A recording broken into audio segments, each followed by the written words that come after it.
Hey guys, how's it going? Today I decided I just wanted to give an overview of the CAANOO itself. I realize I've been showing off its capabilities with the emulators it's been running, and I'll continue to bring more video of that. But yeah, I didn't take the chance to actually show you guys how the machine looks all around, so I figured today would be a good day to do that. Why not? And starting off with the case. First off, if you're in the market for a case for the CAANOO, the one that I found that works best for it is actually the PSP case, and this is just one I got on eBay for a couple of dollars. Has a nice little design to it too. I got it in white because the CAANOO I got was in white, so you can look it up by Project Design PSP case, not PSP Go, just like a regular PSP size, and I mean, this is I think $3 or $4 if I'm not mistaken. And I got it from Hong Kong. Yeah, my suggestion, honestly, get this first. Order the case first, and then order the CAANOO. Order them at the same time. But I made it a point to actually have this on me before I got the CAANOO itself. Actually, let me rephrase that. That's not true. I originally ordered this case, which is meant for the Nintendo DS. Found out that it was a bit of a tight fit. It did fit in here, but I mean the zipper was a little tough to close, and I didn't like the overall tightness. So it's still a good case. My suggestion: get an Airform case.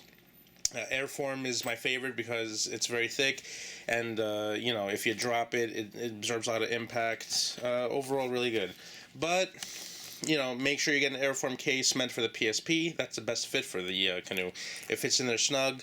I put the charging cable on top of it. It does make it a little tight, but it doesn't hurt the CAANOO because inside of this case, it has a little bit of a protective layer, as I'll show you. You see? Here's where the charging cable is. Hold on a second. I just keep that on top, so this is all that I need on me. I actually keep a cleaning cloth in here as well, on the upper layer, and then down here is the CAANOO itself. Again, look for a PSP case. I just chose Project Design because it's a nice case. It's Airform. Airform case is my favorite kind of case to put any handheld device in. And they're pretty cheap when you order them from eBay. Although you can get them from anywhere if you want to pay in a store, but they're on average for $15, and you don't want to do a trial run for something that might not be that great. Anyway, let me get back now to the point of why I'm doing this video, to show you the CAANOO itself. It comes with a strap that I placed on. Let me see if I can get it into focus here. Alright, I guess it's not that important anyway. It's nothing more than a strap. This is the machine itself. This is the home button right over here.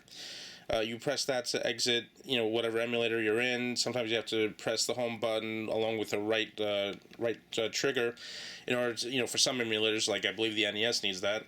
The layout of the buttons is very similar to Nintendo's strategy. This is the on and off button. You just slide it up, and actually you slide it down to power it on and to power it off. And from what it looks like, I see a little lock icon on the top, so I don't know. I've never really even tried that yet.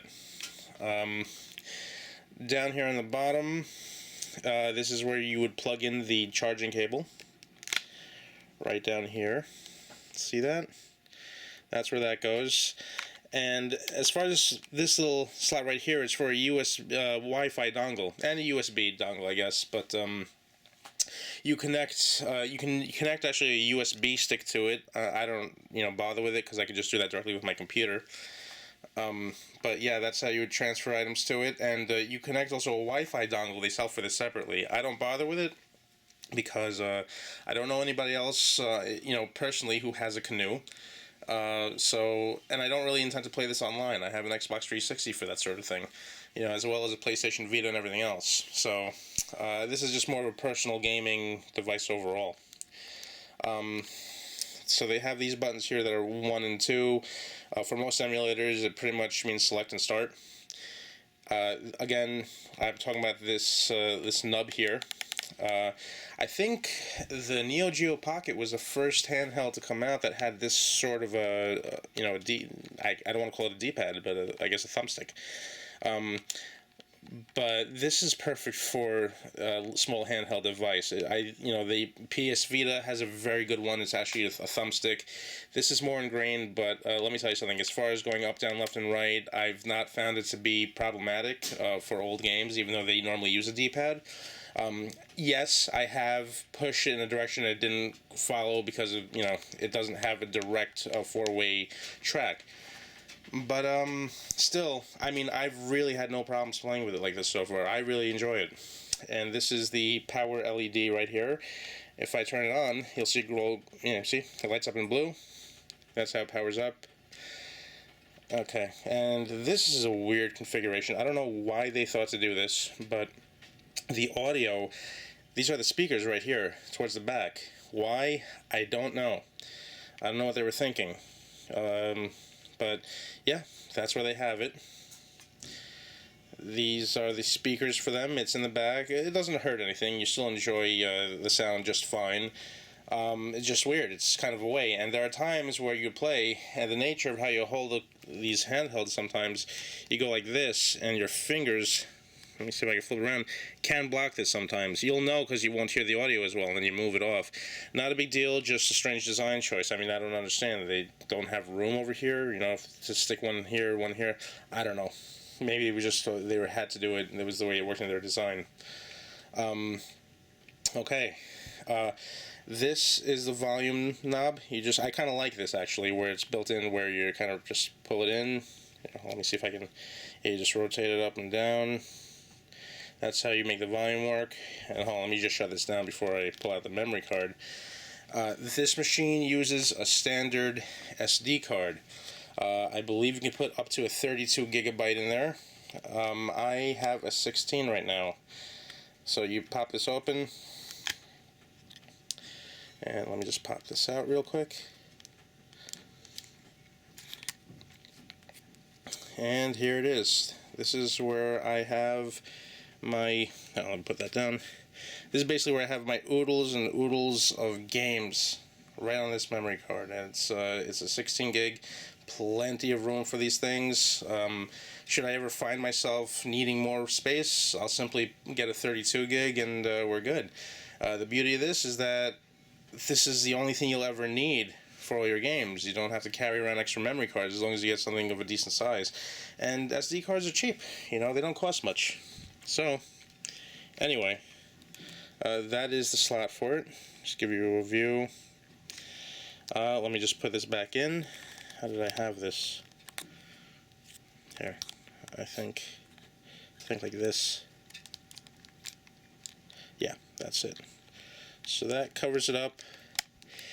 That's it. Oh, and there's a microphone port here. You could record voice messages. I don't know if there's any games that take advantage of the sound. That sort of thing started with the Nintendo DS. So I guess this is just if you want to use it as a memo. They kind of tout this thing out as a, voice recorder, MP3 player. I mean, who the hell are you kidding, dude? I mean, we live in an age where we have iPods and iPhones. Nice try. I mean, I guess it's cool should those things ever, become illegal to own or something and they get rid of it and there's a ban, in which case then, yeah, you can rely on this. No web browser, not one built in at least. But I mean, look, this thing is for games, primarily. It's what I use it for. It's fantastic. I highly recommend this machine to anybody, especially if you know somebody who's a game enthusiast, who loves the old games.